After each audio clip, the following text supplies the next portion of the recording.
طرف بھی ہم اپنا رخ کرتے ہیں، اس لیے کہ ہم جس ولی کا ذکر کرنے جا رہے ہیں، ہم جس ولی کا تذکرہ کرنے جا رہے ہیں، وہ بھی غریب نواز کا کوئی غیر نہیں ہے، بلکہ سرکار غریب نواز سے ان کا سلسلہ رشتہ، ان کا سلسلہ نسب بھی ہے اور سلسلہ ارادت بھی ہے۔ میرے پیارے آقا صلی اللہ علیہ وسلم کے پیارے دیوانوں، کہ چوچھے مقدسہ کی سرزمین کوئی معمولی زمین نہیں، کہ چوچھا شریف کی سرزمین پر ایک ایسا اللہ کا برگزیدہ بندہ غریب نواز کے حکم سے پہنچتا ہے، غریب نواز کے اشارے سے پہنچتا ہے۔ دنیا جسے تاریخ السلطنت مخدوم اشرف جہانگیر سمنانی کے نام سے یاد کرتی ہے، میرے پیارے آقا علیہ السلام کے پیارے دیوانوں، غریب نواز کا وہ چہیتا کہ چوچے کی سرزمین پر پہنچ کر اس کو شرافت عطا کرتا ہے، اور وہ علاقہ، وہ چھوٹا سا دیہات جو جوگیوں کا جو ہے وہ ڈیرے کی جگہ تھی، جہاں پر جوگی اور سادھو سنت جو ہے جنتر منتر کر کے لوگوں کو گمراہ کرتے تھے، اور زمین پر سیدنا مخدوم اشرف پہنچتے ہیں، اور پہنچنے کے بعد اس سرزمین کو جنت نشان بناتے ہیں، کربلا وہ بغداد کے فیضان کی جگہ بناتے ہیں۔ اسی سرزمین پر سرکار مخدوم اشرف رضی اللہ تعالیٰ عنہ کا ایک بھانجا جسے دنیا حضرت سید عبد الرزاق نور العین رضی اللہ تعالیٰ عنہ کے نام سے جانتی ہے، ان کو وہ دعا دیتے ہیں اور اپنا جانشین بناتے ہیں۔ جانتے ہیں آپ سرکار کلا کے خاندان کی عظمت معلوم کرنے کے لیے بس اتنی بات کافی ہے کہ سیدنا مخدوم اشرف رضی اللہ تعالیٰ عنہ نے اپنی زندگی کی آخری لمحات میں اللہ سے عرض کیا تھا، اے اللہ میں نور العین کو پہنچ جاتا ہوں، وہ میری آنکھوں کا نور ہے، مولا تو اس کی اولاد میں خوب کثرت عطا فرما، اور اس کی اولاد میں سے کسی اولاد کو اس وقت تک موت نہ دینا جب تک کہ وہ مقام ولایت پر نہ پہنچ جائے۔ میرے پیارے آقا صلی اللہ علیہ وسلم کے پیارے دیوانوں، سرکار کلا کا خاندان ولیوں کا خاندان ہے، اوپر دیکھو تو ولی ہے، خود ولی ہے، ولی کے پروردہ ہے۔ میرے پیارے آقا صلی اللہ علیہ وسلم کے پیارے دیوانوں، رسول اعظم صلی اللہ علیہ وسلم ارشاد فرماتے ہیں، ولی کی پہچان یہ ہے جس کا چہرہ دیکھو تو خدا یاد آ جائے۔ جن لوگوں نے سرکار کلا کی زیارت کی ہے وہ میری بات کی تائید کریں گے، اللہ کے عزت و جلال کی قسم، یہ اہل سنت کی حقانیت کی دلیل ہے کہ ولی اہل سنت میں ہے، اور ولی کو پانی پر چلتا دیکھ کر ولی نہیں مانا جاتا، ولی کو ہوا میں اڑتا دیکھ کر ولی نہیں مانا جاتا۔ ارے دوسرے مکاتب فکر میں بھی علماء ہے، محدثین ہے، شیخ الحدیث ہے، مفتی ہے، مگر چہرہ دیکھو تو ایسا لگتا ہے کہ جیسے جہنم کا دھواں ہے۔ یہ اہل سنت کی شان ہے، ہمارے علماء کا مقام ہے۔ اگر چہرہ دیکھو تو چہرہ بتاتا ہے کوئی معمولی نہیں ہے، دل میں مدینے کا نور ہے اور چہرہ اس کی گواہی دے رہا ہے۔ حضور سرکار کلا کو جنہوں نے دیکھا، ہم نے تو بچپن میں دیکھا، مگر جن لوگوں نے دیکھا وہ کہیں گے کہ سرکار کلا کا چہرہ دیکھنے کے بعد دل کہتا تھا جیسے انوار کی بارش عرش سے ہو رہی ہے، جیسے نورانیت کی بارش عرش سے ہو رہی ہے۔ وہ مختومی تاج، آنکھوں میں وہ سرما، وہ سفید بڑی داڑھی، اور اس پر وہ چہرے پر رخسار جگمگاتے ہوئے رخسار، دل کہتا تھا اے مختار اشرف، جب تیری چمک کا یہ عالم ہے تو مختار کائنات کی چمک کا عالم کیا ہوگا؟ جب نواسے کا یہ عالم ہے تو لالا کا عالم کیا ہوگا؟ ان کی چمکتی پیشانی دیکھ کر بریلی کے تاجدار کا وہ شیر ذہن میں رقص کرتا تھا، تیری نسل پاک میں ہے بچہ بچہ نور کا، تیری نسل پاک میں ہے بچہ بچہ نور کا، تو ہے عین نور، تیرا سب گھرانہ نور کا۔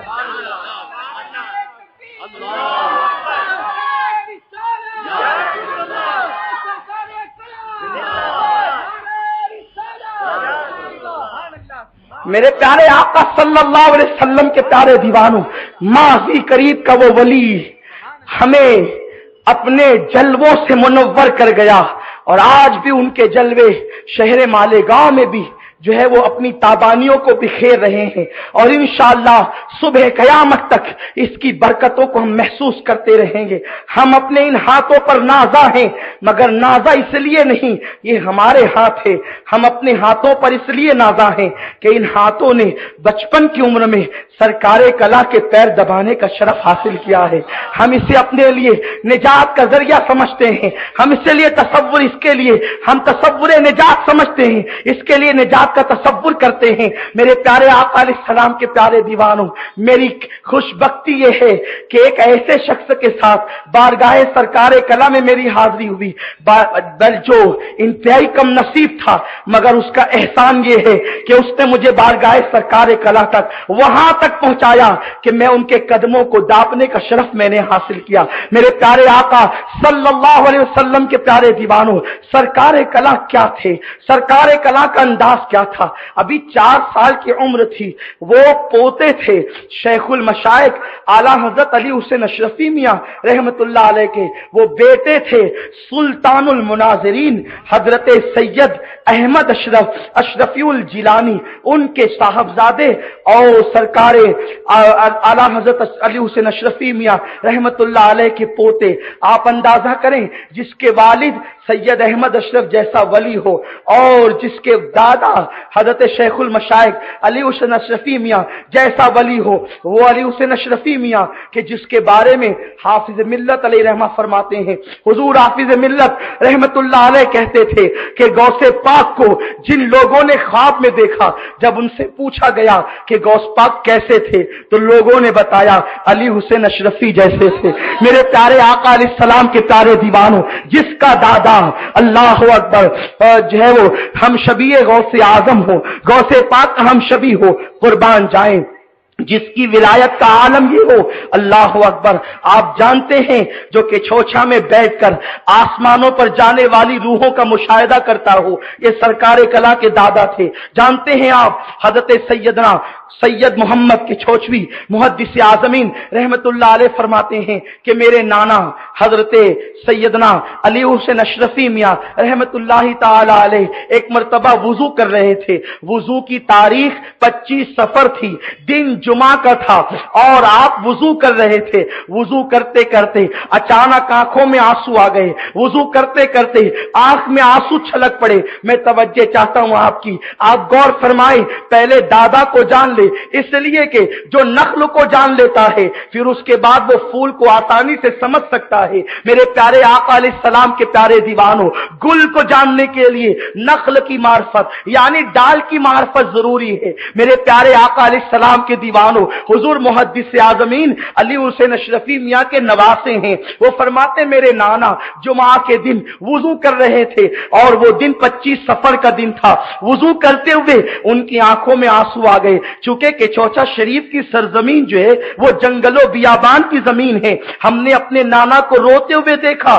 چونکہ محدث اعظمین کے چوچوی اعلیٰ حضرت امام احمد رضا کے خلیفہ بھی تھے اور شاگرد بھی تھے، اور سرکار کلا کے والد بھی اعلیٰ حضرت کے خلیفہ اور شاگرد تھے سید احمد اشرف کے چوچوی رحمت اللہ علیہ۔ بہرحال محدث اعظم فرماتے ہیں کہ میرے نانا رونے لگے، روتے ہوئے میں قریب گیا اور کہا حضرت صاحب یہ بتائیں کہ کہیں کسی بچھو نے تو نہیں کاٹ لیا، جانور نے اذیت تو نہیں پہنچا دی، رونے کی وجہ کیا ہے؟ حضور محدث اعظم فرماتے ہیں جب میں نے پوچھا اچانک بے سبب رونے کی وجہ کیا ہے تو اس وقت حضور نے فرمایا، حضرت علی حسین اشرفی میاں علیہ رحمہ نے فرمایا صاحبزادے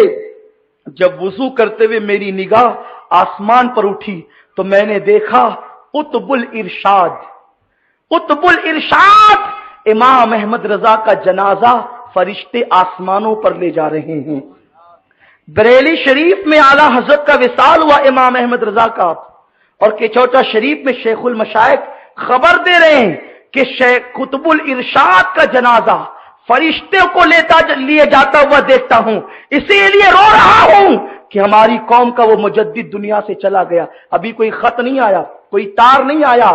ٹیلی فون اتنا تیز رفتار، اس زمانے میں موبائل وغیرہ کا سسٹم نہیں تھا، مگر قربان جائیں شیخ المشائخ خبر دیتے ہیں امام احمد رضا دنیا سے تشریف لے گئے۔ جس کا دادا زمین پر بیٹھ کر آسمانوں پر جانے والی روحوں کو اور فرشتوں کو دیکھتا ہو، اس کے پوتے کی شان کا اندازہ کون لگا سکتا ہے؟ اور پھر پوتا بھی کیسا، 4 سال کی عمر ہے، یہ عرض کر رہا تھا 4 سال کی عمر ہے، دادے نے اپنے پوتے کو گود میں لیا اور چومنے لگا۔ ارے جو 84 سال کا، 80 سال کا، 70 سال کا بڑھاپے میں سرکار کلاں اتنا حسین معلوم ہوتا تھا، اس کا بچپنے میں حسن کا عالم کیا ہوگا؟ ارے کالے بچے اور زیادہ خوبصورت جو بچے نہیں ہوتے وہ بچپنے میں بھی خوبصورت نظر آتے ہیں، تو جس کے بڑھاپے میں حسن کا یہ عالم تھا کہ جوانوں کا حسن مان پڑ جائے، جس کے بڑھاپے کے حسن کے آگے بچپنے میں اس کا حسن کیسا رہا ہوگا، حسن کا عالم کیا رہا ہوگا؟ تو 4 سالہ اپنے پوتے کو دادے نے گود میں لیا اور پیشانی کو چوما، اور چومنے کے بعد پوچھا شہزادے مانگو کیا مانگتے ہو؟ چونکہ دادا جو تھا وہ بہت سا مال بھی رکھنے والا تھا، دادا جو تھا ولایت کا تاجدار بھی تھا، اور ظاہری دنیاوی مال سے زیادہ گھر کے اندر غوث پاک کا فیضان تھا، چونکہ وہ گھرانہ غوث پاک کا گھرانہ تھا۔ اب 4 سال کے پوتے سے کہا مانگو کیا مانگتے ہو؟ 4 سال کے بچے سے مانگنے کی توقع یہی کی جا سکتی ہے کہ یا تو وہ چاکلیٹ مانگے، آج کا بچہ چاکلیٹ مانگے گا، اس زمانے کا بچہ تو گڑ کے سوا کیا مانگ سکتا تھا؟ اس لیے کہ اس زمانے میں بچوں کو مٹھائی کے طور پر، چاکلیٹ کے طور پر گڑ دیا جاتا تھا، یا زیادہ سے زیادہ مانگتا تو کچھ سکے مانگ لیتا۔ مگر قربان جائیں علی کے گھر کے بچے معمولی نہیں ہوتے، علی کے گھر کے بچوں کی شان بڑی عظیم ہوا کرتی ہے کہ اللہ اکبر۔ میرے پیارے آقا علیہ السلام کے پیارے دیوانوں، جب اس علی کے شہزادے سے پوچھا دادے نے کہ مانگو کیا مانگتے ہو، تو اس 4 سال کے سرکار کلاں، جو ابھی سرکار کلاں نہیں تھے، ابھی مختار اشرف محمد میاں کہلاتے تھے، 4 سال کی عمر میں دادا محمد میاں کے نام سے پکارتے تھے، گھر کے لوگ محمد میاں کے نام سے پکارتے تھے، تو 4 سال کی عمر میں دادے نے کہا بیٹے مانگو کیا مانگتے ہو؟ دادے بہت خوش تھے، دادا کی خوشی بہت تھی کہ میں اپنے خوبصورت پوتے کو گود میں کھلا رہا ہوں۔ تو 4 سال کے پوتے نے مانگا تو سامعین کی حیرت کی انتہا نہ رہی، بیٹھنے والے تعجب میں پڑ گئے کہ مانگا تو کیا مانگا، ایک جملے میں مانگا اور کیا مانگا، حیرت ہوگی۔ 4 سال کی عمر میں دادا سے کہا دادا آپ ہی سے آپ کو مانگتا ہوں، آپ ہی سے آپ کو مانگتا ہوں، آپ جیسے ہیں ویسا مجھے بنا دیجئے۔ میرے پیارے آقا علیہ السلام کے پیارے دیوانوں، جس کے 4 سال کے شعور کا یہ عالم ہو، 80 سال میں اس کے شعور کا عالم کیا ہوگا؟ سرکار کلام رحمت اللہ تعالی علیہ کی شان یہ ہے۔ میرے پیارے آقا علیہ السلام کے پیارے دیوانوں، وہ اتنے اچھے تھے، اللہ اکبر، کہ جو اپنے چھوٹوں کو بے پناہ نوازنے والے،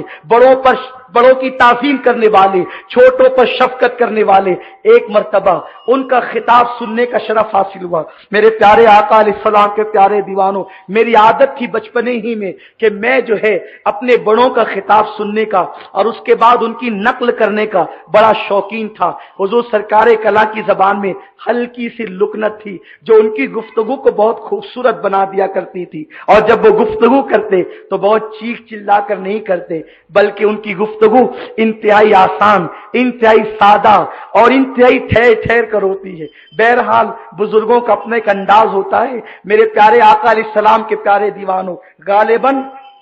گجرات کی سرزمین تھی اور کسی مدرسے کا جلسہ تھا، اور اتفاق سے میں بھی وہاں پہنچا ہوا تھا۔ قافلے میں، سنی دعوت اسلامی کے قافلے میں مجھ سے کہا گیا حضور سرکار کلاں علیہ رحمہ تشریف لائے ہیں، حضرت کا خطاب ہوگا۔ میں نے کہا کتنی سعادت ہوگی، ہم سب چلیں۔ ہم سب لوگ پہنچے، اور چونکہ حضور سرکار کلاں رحمت اللہ تعالی علیہ سنی دعوت اسلامی کو نوازتے بھی تھے، آپ نے اپنی زندگی میں 2 مرتبہ سنی دعوت اسلامی کے عالمی اجتماع وادی نور آزاد میدان تشریف لائے، اور آپ کے جملے یہ تھے، اس زمانے میں مخالفتیں اتنی تھی سنی دعوت اسلامی کی، امیر سنی دعوت اسلامی کا خطاب ہو رہا تھا، حضور سرکار کلاں خطاب روک دیا گیا، آپ کو کرسی پر بٹھایا گیا،